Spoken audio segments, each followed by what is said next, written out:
Hi, this is Scott Sustachek, your host for CEO to CEO, the podcast from the CEO Roundtable. CEO Roundtable is a peer-to-peer organization that brings business leaders together to share wisdom, experience, and insights from the trenches.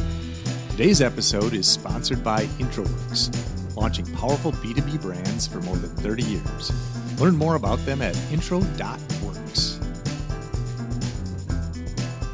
This is Scott Sustachek, your host of CEO to CEO, and this week I have Karen Kleinhans, who is CEO of Community Dental. Karen, welcome. Thank you.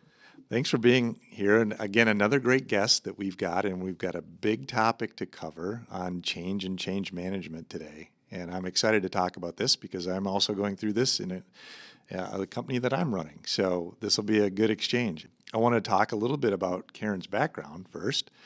Karen is CEO of Community Dental Care, which is one of the largest nonprofit dental clinics serving people on public programs via 5 clinics across Minnesota. So Karen, where are your 5 clinics? Well, our largest is in Maplewood.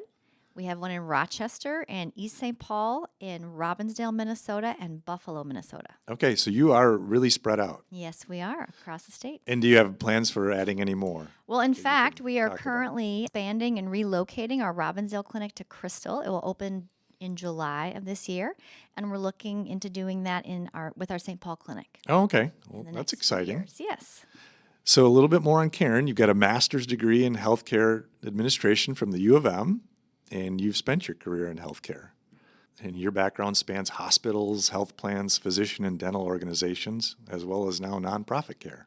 Karen brings expertise to this show in strategy, new business development, operations, clinic expansion, collaborative partnerships, fundraising, and legislative advocacy. So you've got a wealth of things you can talk with us about. At this point. Well, Karen, what I'd like to do now is just have you tell our audience a little bit more about Community Dental Care and the great work that you do. Great. My pleasure. I'm honored to serve as CEO of Community Dental Care, which is one of the very largest nonprofit oral health providers in the state of Minnesota. And we have about 260 employees. We employ all of our providers, of which there are over 40 dentists, hygienists, licensed dental assistants are also in the mix. And we provide comprehensive dental care to people on public programs and the uninsured. And we are always expanding. We are always in growth mode because there is an abundance of people on public programs that just can't get access to oral health care. So that's what we do. And I joined the organization about 6 years ago. I replaced the founder, an immigrant from Thailand who really had a heart for serving the underserved. And when she was ready to retire, the board was seeking someone who could bring the organization to kind of the next level. And so I had the honor and the privilege to join at that point and have been helping the organization just really sustain itself, grow, and just become stronger over the years. And how do you get your message out to people that in those underserved communities that you are there to help them? Well, it's interesting. They seem to find us. Oh, is and that there's right? probably a million ways that they do. But certainly many of the payers in our state cover Medicaid and Medicaid medical and Medicaid dental. And they do a really good job of making sure Medicaid enrollees know where they can go for care. And it's their job to build the network of providers. And we are one of them that has a lot of capacity, being that we have 40 dentists with these 5 locations. And we actually operate one of our clinics from 7:30 in the morning to 9:30 at night.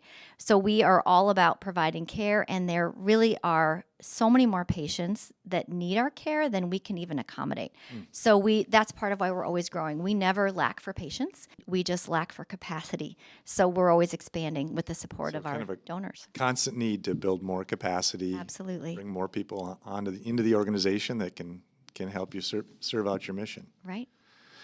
Well, our topic today, Karen, is change management strategies and tactics. So Karen, this is a really great story because it's an organization that obviously had a lot of growth before you got there. What were some of your challenges as you stepped in as CEO?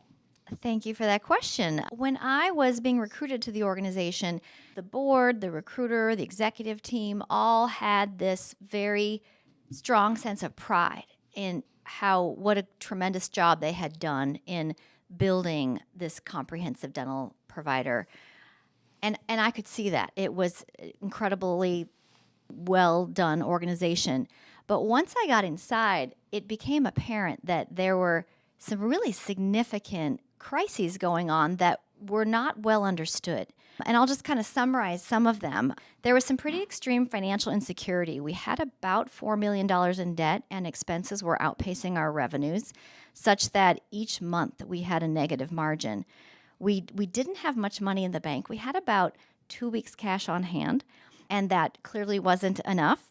And we had a lot of high staff turnover because our wages were not at all close to market. Our IT and facility issues were disrupting business on a regular basis. And we really had some historical conflicts of interest in some decision making that just really led to some poor decision making that were kind of problems that needed to be solved, essentially. So one of the big challenges when I first came in was understanding what happened here. Like, what is the context? How did this come about that this organization with this board and this executive team with such pride and confidence had an organization that was truly in a downward spiral? And part of it was, number one, understanding for myself, but then number two, helping them understand their own organization that many of whom had been working in or serving for a number of years. So handling that sensitively was really important. And that was a lot of what I was doing in that first year, really, was tackling the crisis, or the crises, I should say, and helping shed light on what was going on. Well, because it seems like you've got an organization that has a lot of pride and passion for what they do, right? Yes. And but then you're also trying to talk to them about the truths of their business, and in some cases the bitter realities of this is where we are, right? And this is it. So here's what we have to work from. That must have been difficult. You know, it was. And as I thought about how to talk about my journey here, one of the most important things that I think in change management is to start by building relationships. So I spent the first several months spending lots of time with each of my direct reports and staff and the board members and outside constituents like funders and those, to just build relationship, understand their understanding, and then really learn about what brought us to the position that we're in. And through that, some opportunities yielded themselves, became obvious. I felt that engaging those key constituents in understanding the issues and then figuring out solutions was sort of the key to helping the organization turn into a more positive direction. So as opposed to walking in and just saying, this is wrong, that's wrong, fix this, change this, you started with people and got to know your people. And from there, you build that baseline of, okay, now we can continue to step forward and start to face some of these issues that we have. That's exactly right. And you really can't accomplish anything without good relationships. So building those were key. So one of the things that you and I talked about when we met, about a month ago, I think already, a word that popped into my head as we were talking was inertia. As organizations grow and have success, they build inertia. And that can be a very positive thing as they're growing and solving challenges and moving ahead. But then you can also reach a point where that inertia can work against you in terms of what's next for the organization, or how does the organization move on from where it is. Because you've got all this inertia and all these processes and things that happen. And sometimes people know why they're doing those things, and sometimes they don't. Right. Like, we just do this because we've always done it this way, right? Exactly. Or we tried that and it didn't work, so we're not doing that again. We're never going there again. I think you encountered some of that. And so if you could share with our listeners some of those things and how you dealt with them, because I think that, to me, is the gold, right? Is how did you overcome that? I think in addition to building relationships is building a shared understanding of reality. So there were a lot of strongly held beliefs about the organization. We're extremely financially sound was one of them, which just was clearly not the case. But people didn't know that because the way we did financial reporting was not helping them see. So first it was, well, help me understand what our financials are. Help me understand the history of how it is that happened. And now let's figure out a way to convey this to our board, to our other executive team members, so they can really see we can't just report on revenues. We have to report on our bottom line. We have to report on our expenses. And we have to report on not just what's going well, but what's not maybe going so well. And that really was a shift in the way the information that was given to the executive team and the board. So evolving the organization towards more transparency was pretty key in helping people understand the opportunities and then work together to tackle them. So, a lot of change management to me is about communication and how you set that communication cadence. And so if you could maybe explore a little bit with us, what did you do that? How did you do it with your management team? How did you do it with your board? The previous CEO, I'm assuming, still had some role at the board level? No. But again, all these constituents to communicate with. And then it falls back on you. This is what we're doing. This is why we're doing it. This is where we are. This is what we need to address. Maybe if you could talk a little bit about that. Sure. Well, I think one of the fundamental things is first identifying who your constituents are and how are they engaging and what level of information is important to them. And so, frankly, it's just a lot of time, a lot of one-on-one, a lot of group conversations, a lot of asking questions and really listening with curiosity, a lot of really sleuthing out kind of what are people's values around these things, what is the organizational culture, what is the history we came from, and then what's been missing and how do we convey the realities better. So a lot of it's all that conversation, all that relationship building, but it's also the data. Right. Using the data to test the realities and make it apparent to people what the situation is. So as you've moved through this and you've been in the seat a while now, talk about some of your successes, some of the things you're most proud of as you move through the change management of, we got this done, we accomplished this, we changed this branch. Oh, there's been so very many.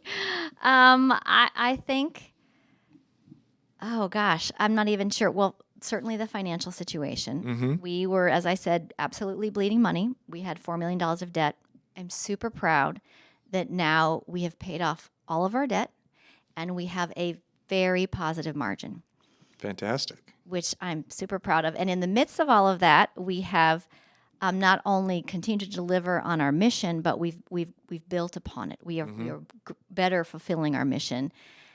And on top of that, we're able to make the work environment a more satisfying place for people to work. We're able to pay competitive wages. We're able to recruit and retain staff so much better. We provide more consistency in the way we operate our various locations. One of the many things I did was change the organizational structure so that we don't have 5 separate clinics operating completely independently, but in fact, they all report into a new role called Chief Operating Officer.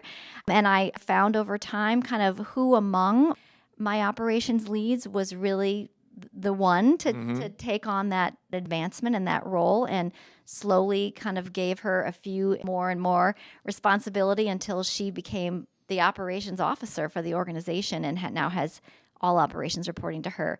So there's just been so very many changes. We had to completely redesign our outreach programs because that also was an area where we were very much overstaffed and didn't have any revenue at all for those programs, and they weren't well funded by our funders. So we decided at the board level to right-size our programs relative to funding, and that became a principle going forward.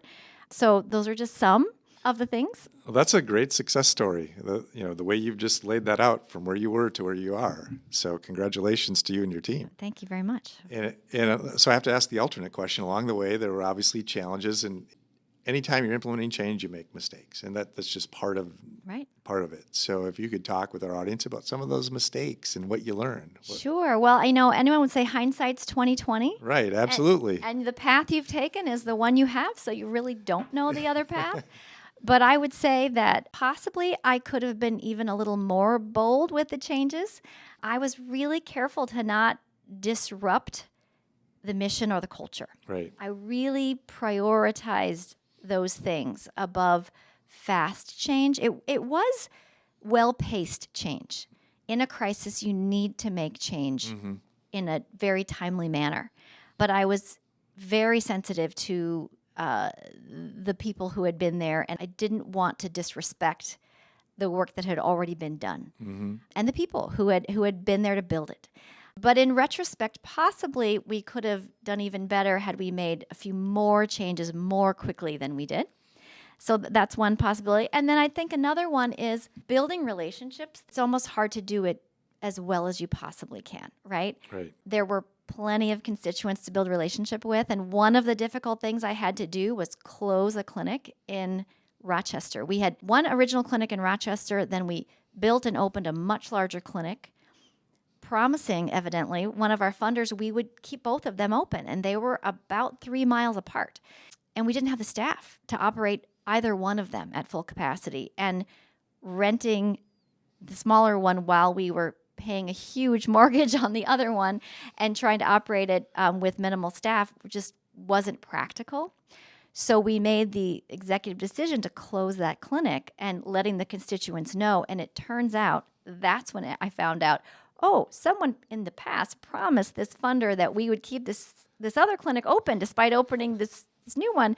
And that was unbeknownst to me. So had I built a stronger relationship with that funder, perhaps I would have known that. I thought I was doing a really good job and a thoughtful job with regard to communication with all the constituents, but that funder got pretty upset. And I regret that. I really do. Well, and that's unfortunate, and I think that's part of change management is that as you're going in and you're trying to listen to all these constituents and hear all the perspectives, that you do have to make a decision, and it has to be a good, sound business decision. And then sometimes you step on those little landmines that you didn't know were there, right? And, Exactly. and those things happen. And to me, and my guess is you probably addressed it in a very thoughtful and meaningful way and move forward. And I think that's how you do change management. And you got to be comfortable. Some people are not going to be happy with Right. the decisions that you make. But when you act with good integrity and with high conscientiousness and stick to your mission and your values, you're doing the best you can. Yeah.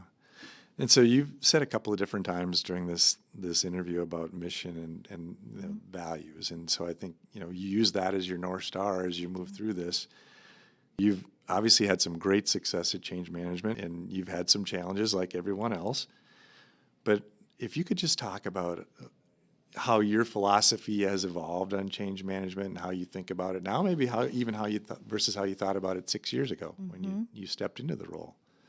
But obviously you've come a long way and built a very nice organization. Yeah, thank you. I think a lot of my career has involved change management. I tend to do roles where an organization wants to accomplish something rather significant and different than what they've been doing in the past. And I think people tend to like me to be in those roles because I'm really good at working with the various parties. And I'm a really good listener, and I show people respect. And those are principles I've just carried with me throughout. And in addition to that, it's the facts. You got to get the facts in front of people. People will keep repeating things that aren't true and believe them because someone else said them. And the data and the facts are the most efficient way to help people understand the reality that they're in. And then you talk about options and you engage people in helping brainstorm options and helping shape those options and helping implement those options. And that process of engagement is the best way to do change management. That's kind of the bulk of it. Well, and I think that's great advice. And so I want to shift now a little bit and talk about your time with the CEO Roundtable. And if you could share, this is a question I ask everybody, is talk to us about a time or a decision you made where you used the Roundtable as your sounding board, as getting input from them, getting advice, and give us that scenario and how it worked out. Yes. Well, I have super benefited from my CEO Roundtable number 4. Everyone in that group is really brilliant and brings a great perspective and always talks from their experience and listens with curiosity and keeps things confidential, which are some of our key tenets. But I would say one of the things that I'd like to share is the fresh eyes perspective type part, that other experienced leaders can really listen with curiosity, hear your context, and then give you perspective. And I remember there was a time when I had just been doing all these changes to reduce our costs to try to get us out of this financial crisis. I took some time and did a presentation at our meeting, and everyone listened to me for about 15 minutes or so, and then everyone gave me comments. And one person said, "Sounds like you have a revenue problem." And I had been working on the costs. Sure. Because everyone at Community Dental Care was convinced there was no way we could ever change our revenue, that the revenue was set. We had no way to negotiate with health plans. It just was an off the table choice. And I realized when he asked me that question, I'm like, wait a minute. Just because everyone at Community Dental Care thinks there's no way I can change this revenue situation does not mean that's true. Right. And so it gave me this new lens on tackling the revenue side. And I tackled it like I tackle everything. Just dive in, figure out the data, understand the levers, try to figure out where there's an opportunity, and just tackle that. And that really solved the other side of the puzzle. And in doing so, we're able to, once again, increase wages, make it a place people want to work, invest in our future, fix our IT, fix our facilities, expand to new locations, using our own resources at times, which has never been done in the past for community dental care. So I am quite proud of that. And frankly, the CEO Roundtable, I would not have made all of these wonderful decisions without help and support and perspective from my Roundtable friends and advisors. Well, and so it goes to a point that sometimes even CEOs can get myopic in how you're looking at a problem, and you're like dialing in. Suddenly someone says, "Hey, what about this? Have you thought about this?" And you're like, it's that perspective, whether you take that advice or not, but it causes you to think about it again from a different angle. And that's it. One of the unique benefits of the CEO Roundtable is, as a CEO, I don't have very many friends who are CEOs that can give me that kind of perspective. And here I've got a whole 10 of them that can share their questions and their perspectives and their experience in a way that I just don't have any other avenue for. Well, and I think the other thing I hear in how you describe that situation is you're using that roundtable in the right way, as you're opening up and being very candid about the challenge you have and how you see it. And that's not always easy for people to do either, is to be that open and open to constructive criticism, right, about how you're thinking about things. So that's where the real benefit is, though. Absolutely. I've got 3 questions now I ask everybody on the show. And it tells us just a little bit more about Karen and who you are as a person. Your favorite movie? My favorite movie. I've watched a bazillion movies, as all of us have, right? And I don't have a favorite, but I do have a very favorite TV series. It's Ted Lasso. All right. Absolutely love that show. I'm hoping they come up with another season. I don't know if they will, but I have really benefited from that show. And during COVID, it was the bomb. And I think it was the right show at the right time for people, right? For sure. What are you reading? I read all the time. Lots of articles. I'm not surprised by that. Well, but what I don't do is read for pleasure. And I should, but I don't. But what I do for pleasure and information, because I'm kind of an information hound, is I listen to a lot of podcasts. Mm-hmm. And I love several: Freakonomics, Hidden Brain, Moth Radio Hour, This American Life, and Radiolab. And all of those I find really enriching and enlightening, and it's kind of where I learn a lot of things outside of work. Yeah. And, the thing is, like with podcasts, there are a billion of those, right? There are. So it's making sure that you've got podcasts in your rotation that are enriching you and giving you those things that. And I tend to keep myself pretty busy and pretty high energy, so it's good for me to be able to multitask. Sitting and reading a book, if I sit down, I might fall asleep. All right, last question. Bucket list concert. Yes, I love music. And I grew up in Littleton, Lakewood, Minnesota, Colorado, and Red Rocks Amphitheater is a favorite concert venue of mine. And my bucket list is the Avett Brothers at Red Rocks. Red Rocks. That's again just on the last episode we recorded. Same thing. They wanted to see somebody at Red Rocks. So Yes, it's my high school graduation was at Red Rocks. Oh, wow. It's a very special place to me. Well, that's awesome. Well, I think we're at the end here. This has been great. So I think you've really given our audience some things around change management, that practical things that they can think about and use. I've learned some things from you today, so I appreciate that. So thank you for being on here. Well, thank you for having me. It's been a pleasure. And I want to also thank Platinum Bank, who's a CEO Roundtable sponsor, for opening up their facilities for us to record this. So thank you, Platinum Bank.